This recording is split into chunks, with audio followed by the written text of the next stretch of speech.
Hi, I'm Ben. Welcome to my book corner. We're continuing our banned books reads today. We're talking about The Complete Mouse by Art Spiegelman. We're going to cover the ban information. We're going to talk about what this book is about, some of the themes, and some of the backdrop for this one before I give my final thoughts at the end of the video. As always, if you've read this, I would love to know your thoughts about this one. Let me know in the comments, but let's just dive straight in first off, the ban information.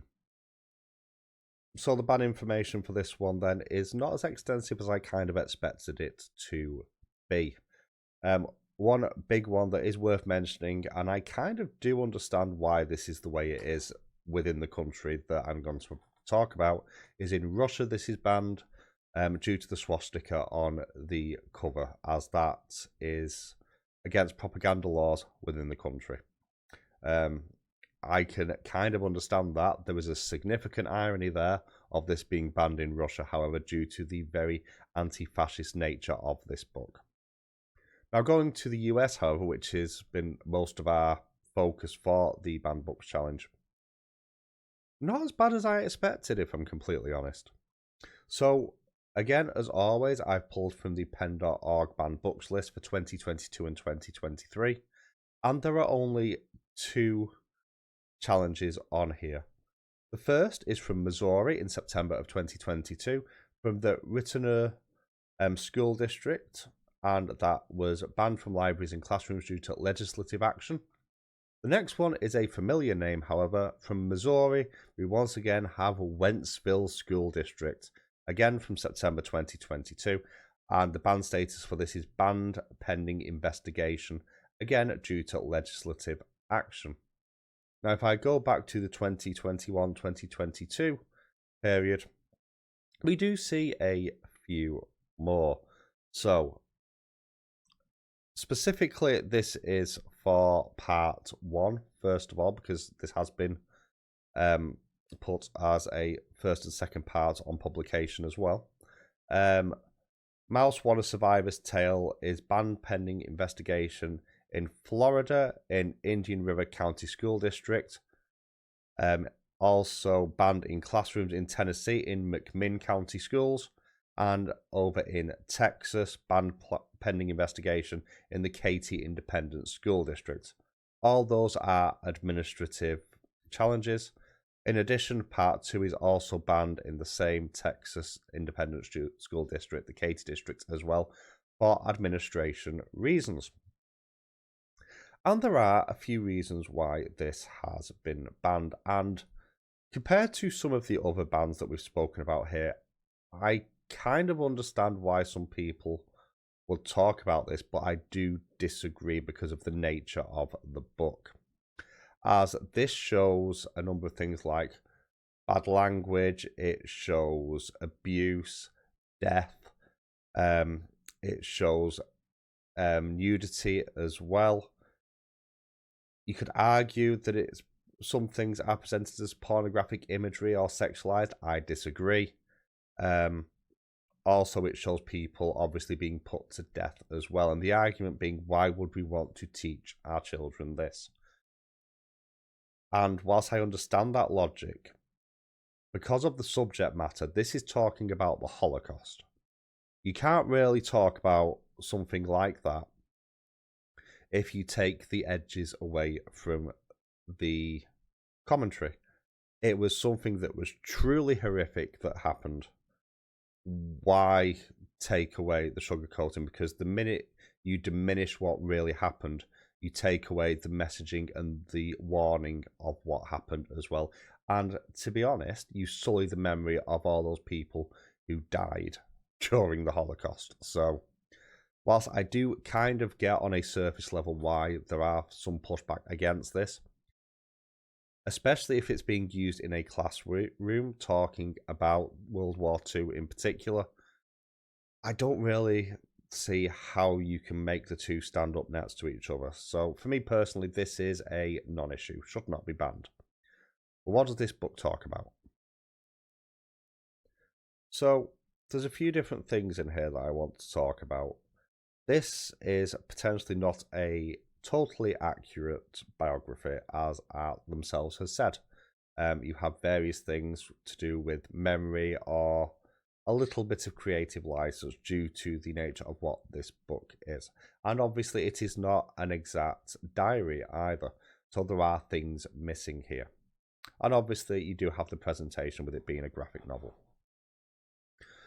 But this is ostensibly the story of Vladek mainly, and his journey just before the start of the Second World War in the mid-30s up until the end of the war, when the Allies liberated, for want of a better word, Germany, and how things didn't necessarily get better in some ways.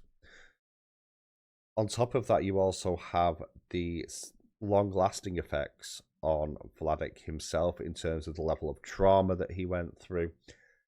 And something that doesn't get spoken about very often, because we do talk about the Holocaust and how horrific it was, and I can't put into words how horrific and monstrous what happened was. There's no way I can put that into words. It's beyond my comprehension. Whatever I can imagine, it was worse. But the other thing this does look at, and we don't talk about this very often, is the effects on the generations that came after, specifically the direct descendants, because one of the most interesting things in here for me is the relationship between Art and his father, because it's a very strained relationship, and it's, as Art says in the book, because the way this book is sort of structured, it's a case of you see the panels of Art speaking to his dad and going through that day with him before going into like basically a flashback and then flying back out again, and you sort of bounce from present day in terms of writing to history. And it's a very, very difficult relationship to look at because of how damaged Vladek is, understandably, after everything. So simple things like if a plate is broken, he'll just glue it. He won't buy a new one under any circumstances. He penny pinches. He's incredibly handy, incredibly independent. Doesn't live with, has got that used to not living with means or resources or anything like that. That the make-do attitude and the fix-it-up attitude is very much going. And you see the shaping of this between father and son, who, with Art pointing out, you have the money, we can just buy it, it's only a plate. But it doesn't compute, and how difficult that relationship is and how spiky it is at times.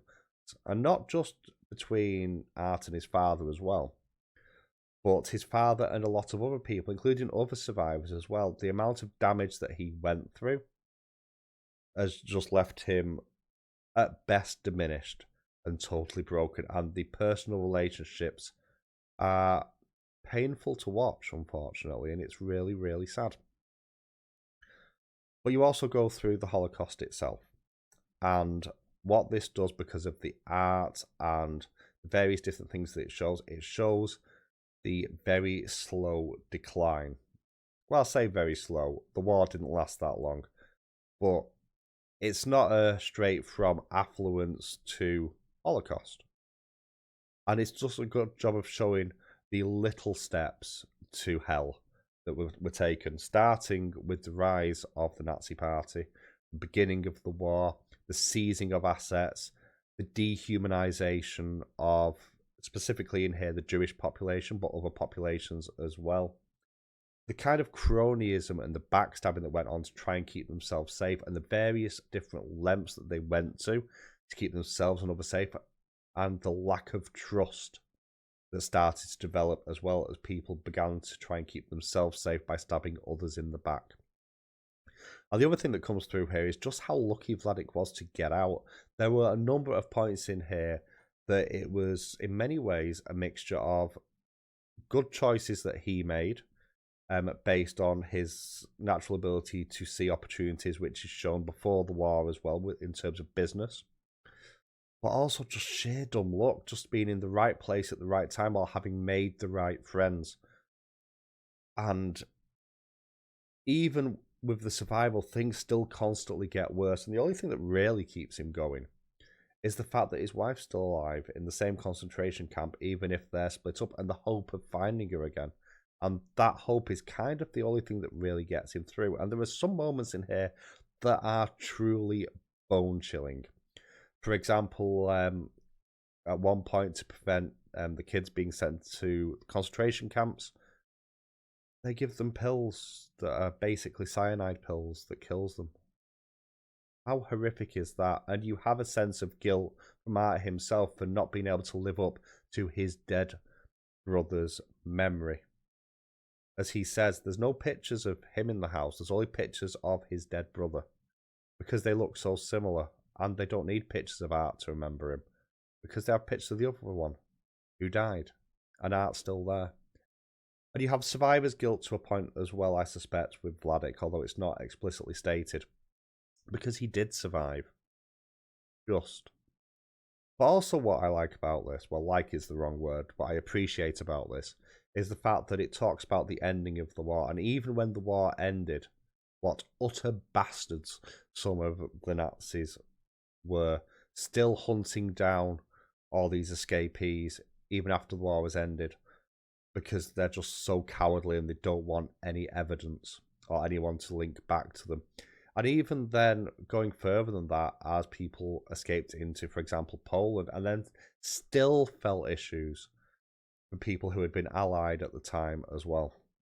And the very, very slow rebuilding process. The inability to go home and having to go to, in this case, I think it was Norway, and then on to the US to make a new home. Because there was nothing left in their original home for them at this point. As somebody who studied history, I did A-level history. I was meant to go to university and study the wars. I just decided not to. This is something I wish we'd used. Because whilst we do talk about the Holocaust and the various things that people went through, it's very hard to envisage that. And even things like the Diary of Anne Frank, which I read many years ago, this drives it home far harder and far more powerfully. And I think part of that is due to the fact that it is a graphic novel. And it is a very, it's a monochrome style. It's very rough in its drawing in many regards, but there's so many points in here where there's just this odd slide which just jumps out as just being truly horrific. Be it the people being actually in the gas chambers, as they're being gassed, or they're being forced to walk through certain areas of the camp completely naked, or showing the state of some of the hideaways that they had to make to try and stay safe. So, yeah, there's a lot. This is a dark book, as you would expect. But what's my overall thoughts on it? And this is quite simple. I think if you're studying World War II specifically, I think you should read this. I really, really, really do. I think this should be part of the required reading for when you study that. Now, should this be freely available in a school library? Not quite. It should be age-gated because of some of the things that this shows. This fetches up the argument of age-suitable material. And I certainly won't feel happy with someone below what we'd call high school age reading this, which in the UK is 11 and upwards. And even 11 may be a bit young. But on saying that, this should be in those libraries and should be in those classrooms, and it should be studied to really drive home the horrors of the Holocaust in a way that not many other titles can do. And whilst I do understand why people would stand there and go, why would we show our children such horrors? There's no point teaching history if you don't teach the bad bits to its fullest extent as well as the good bits. Because all you're doing is demeaning the memory of all the people who died. And if you don't tell people how horrible something gets, there's more chance in the long run of that coming back. Which is something that I hope never happens. Was this a fun book to read? Absolutely not. And it definitely shouldn't be. But as I've already said, more than anything I've ever read, this really drove home how horrific it was to live through those days. And I have a few tabs in here. I can't show a great deal of the art for this one, but there's just, the artwork is truly dark and upsetting and terrifying in places, to be quite frank. And I think when you're talking about a subject matter like that, I think it kind of has to be. So I gave this 5 stars. I'll probably never reread it, but it will live with me for a long time. But have you read this? What did you think? Let me know in the comments below. I'll catch you soon.